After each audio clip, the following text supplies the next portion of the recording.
ഇന്ന് കഴിഞ്ഞ വട്ടം ഞാൻ വന്നപ്പോൾ നമ്മുടെ വീട്ടിലെ കറ്റാർവാഴ കൃഷിയെ കുറിച്ചിട്ട് പറഞ്ഞിട്ടുണ്ടായിരുന്നു. കൃഷിയായിട്ടല്ല, അതിങ്ങനെ വളർന്ന് അങ്ങനെ പോയതാണ്.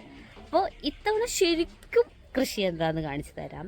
അപ്പോൾ എൻ്റെ അച്ഛൻ നട്ടു വളർത്തിയ കുറച്ച് ചെടികളാണ്, കുറച്ച് ക്യാബേജും കോളിഫ്ലവറും അങ്ങനെയൊക്കെ. അപ്പോൾ കോളിഫ്ലവറുമേ 2 കോളിഫ്ലവേഴ്സ് ഉണ്ടായിട്ടുണ്ടായിരുന്നു. അപ്പം ഞാൻ വരാൻ കാത്തിരിക്കുകയായിരുന്നു അവരത് പൊട്ടിക്കാൻ വേണ്ടിയിട്ട്.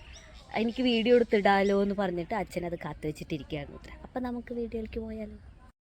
ഇതിൻ്റെ ഒരു ഷോർട്ട് വീഡിയോ ഞാൻ നമ്മുടെ യൂട്യൂബ് ചാനലിൽ ഇട്ടിട്ടുണ്ടായിരുന്നു. അപ്പോൾ അന്ന് ഞാൻ പറഞ്ഞിട്ടുണ്ടായിരുന്നു ഇതിൻ്റെ ഒരു ലോങ് വീഡിയോ ഞാൻ ചെയ്യുന്നുണ്ടാവുമെന്ന്. നിങ്ങളിപ്പോൾ കാണുന്നത് അവിടെയുള്ള തക്കാളിയാണ്. കുറച്ച് തക്കാളി തൈകൾ നട്ടിട്ടുണ്ട്. അപ്പോൾ കയറി വരുന്നിടത്ത് തന്നെ തക്കാളി ചെടികളാണ് ഉള്ളത്. അപ്പോൾ ഒരുപാട് തക്കാളി ഓൾറെഡി ഇവർ പൊട്ടിച്ച് വെച്ചിട്ടുണ്ടായിരുന്നു. അത് കൂടാണ്ട് കുറേ പഴുത്തിട്ടും നിൽക്കുന്നുണ്ടായിരുന്നു.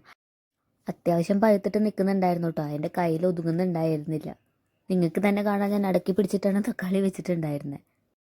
ഇനിയും പറിക്കാനുണ്ടായിരുന്നു, പക്ഷെ എൻ്റെ കയ്യിൽ ഒതുങ്ങാത്തതുകൊണ്ട് ഞാൻ ഇത്രേ പറിച്ചിട്ടുള്ളൂ. അപ്പോൾ ഇത് കാണാൻ തന്നെ നല്ല രസമുണ്ടല്ലേ. നല്ല പഴുത്ത് തുടുത്ത തക്കാളി തന്നെയായിരുന്നു. അതിനുശേഷം നമ്മൾ മേലോട്ട് കയറി ചെന്ന് കഴിഞ്ഞിട്ടുണ്ടെങ്കിൽ അവിടെ കുറച്ച് പയറിൻ്റെ ഇത് നട്ടിട്ടുണ്ട്, ചെടി നട്ടിട്ടുണ്ട്. ഇത് അത്ര അധികമൊന്നും ഇല്ലെങ്കിലും നമുക്ക് വീട്ടിലേക്ക്, ഇപ്പോൾ എൻ്റെ അച്ഛനും അമ്മയും മാത്രമേ വീട്ടിലുള്ളൂ, അപ്പോൾ അവർക്ക് ആവശ്യമുള്ള ഇതൊക്കെ ഇതിൽ നിന്ന് കിട്ടുന്നുണ്ട്. ഇതൊക്കെ ആക്ച്വലി കാണാൻ നല്ല ഭംഗിയുണ്ട്, പക്ഷെ ഇതിൻ്റെ പിന്നിൽ എൻ്റെ അച്ഛനും അമ്മയും കുറേ അധ്വാനിച്ചിട്ടുണ്ട്. രാവിലെ ഈവനിങ്ങും ഇതിന് നനയ്ക്കാനും വളമിട്ട് കൊടുക്കാനും ഒക്കെ ഇവർ എപ്പോഴും മുകളിൽ ടൈം സ്പെൻഡ് ചെയ്യുന്നത് ഞാൻ കണ്ടിട്ടുണ്ട്. ഞാൻ അത് അധികം വല്ലാണ്ട് കയറുന്നൊരു സ്ഥലമൊന്നല്ല അത്. പിന്നെ അതിൻ്റെ സൈഡിലായിട്ട് നമ്മൾ ക്യാബേജ് വെച്ചിട്ടുണ്ട്. ഈ ക്യാബേജ് ഒന്നും അങ്ങോട്ട് ആയി വന്നിട്ടില്ല, ഇതിപ്പോഴും ഇലയായിട്ടാണ് നിൽക്കുന്നത്. ഇതിനിങ്ങനെ കുഞ്ഞു കുഞ്ഞു ഉണ്ടകളായിട്ട് വന്നിട്ടാണ് പിന്നെ അത് ക്യാബേജായിട്ട് മാറുക. ഇവിടെ മുന്നേ എൻ്റെ വീട്ടിൽ ക്യാബേജ് ഉണ്ടായിട്ടുണ്ട്. പിന്നെ അതിൻ്റെ സൈഡിൽ തന്നെ വീണ്ടും കോളിഫ്ലവറാണ് വെച്ചിട്ടുള്ളത്. അപ്പോൾ കോളിഫ്ലവറിലൊക്കെ ഇത് കായ്ച്ചിട്ടുണ്ട്, പക്ഷേ എല്ലാം ഒന്നും ഇത് പൊട്ടിക്കാനുള്ള പാകമായിട്ടില്ല. കുഞ്ഞു കുഞ്ഞിതായിരുന്നു. പൊട്ടിക്കാനായിട്ട് 2 എണ്ണമാണ് ഉണ്ടായിരുന്നത്. അത് നമ്മൾ പൊട്ടിക്കണത് ഈ വീഡിയോയിൽ കാണിക്കും കേട്ടോ. കോളിഫ്ലവർ ഉണ്ടായി നിൽക്കുന്നത് കാണാൻ നല്ല രസമല്ലേ. മുറിച്ചോ.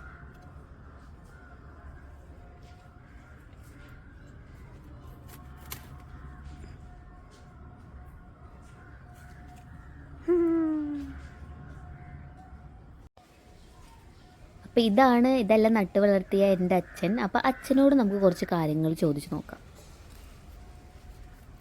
ഈ കാബേജ് നട്ടിട്ട് എത്ര കാലമായി അച്ഛാ? നവംബർ ഫസ്റ്റ് വീക്കിൽ. കോളിഫ്ലവറും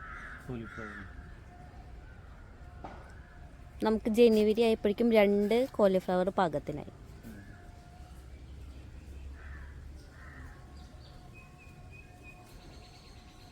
എന്തൊക്കെ വളമാണ് ഇതിലിടാറ്? എല്ലാ വളം, ചാണകപ്പൊടി, പിന്നെ ഈ വേപ്പിൻ പിണ്ണാക്ക്, എല്ലുപൊടിയൊക്കെ ഇടും. പിന്നെ ഇതേ മുന്നേ ഷോർട്സ് കണ്ടവർക്കറിയാം എൻ്റെ വീട്ടിലെ കറ്റാർവാഴയാണിത്.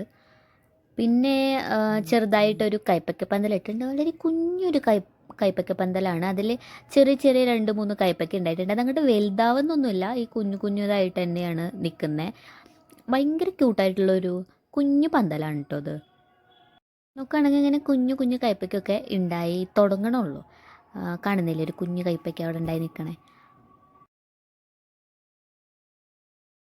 പിന്നെ അതുകൂടാണ്ട് നമുക്ക് മുളകുണ്ട്. ഇതിന് കാന്താരി മുളക് എന്ന് തന്നെ ഞാൻ തോന്നുന്നുണ്ട് പറയാം. അച്ഛനൊന്ന് പറഞ്ഞിരുന്നു, ഞാൻ മറന്നുപോയി. പിന്നെ 1-2 ടൈപ്പ് മുളകുകളുണ്ട്. പിന്നെ കുറച്ച് ചീരയുടെ ഇലയൊക്കെ ഉണ്ട്. നമുക്ക് പരിപ്പ് കുത്തിക്കാച്ചാനൊക്കെ എടുക്കാൻ അത്രയുള്ള ചീര ഇലയൊക്കെ കിട്ടുള്ളൂ കേട്ടോ. പിന്നെ കുറച്ച് വഴുതനങ്ങയുടെ വിത്തുണ്ട്.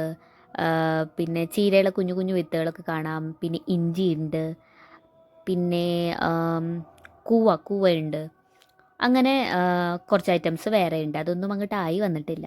അപ്പോൾ ഇതാണ് ഇന്ന് മൊത്തം നമ്മൾ പറിച്ചെടുത്ത സാധനങ്ങൾ. അപ്പോൾ വീഡിയോ ഇഷ്ടമായെങ്കിൽ എന്തായാലും ലൈക്ക് ചെയ്യുക. അപ്പോൾ ബൈ.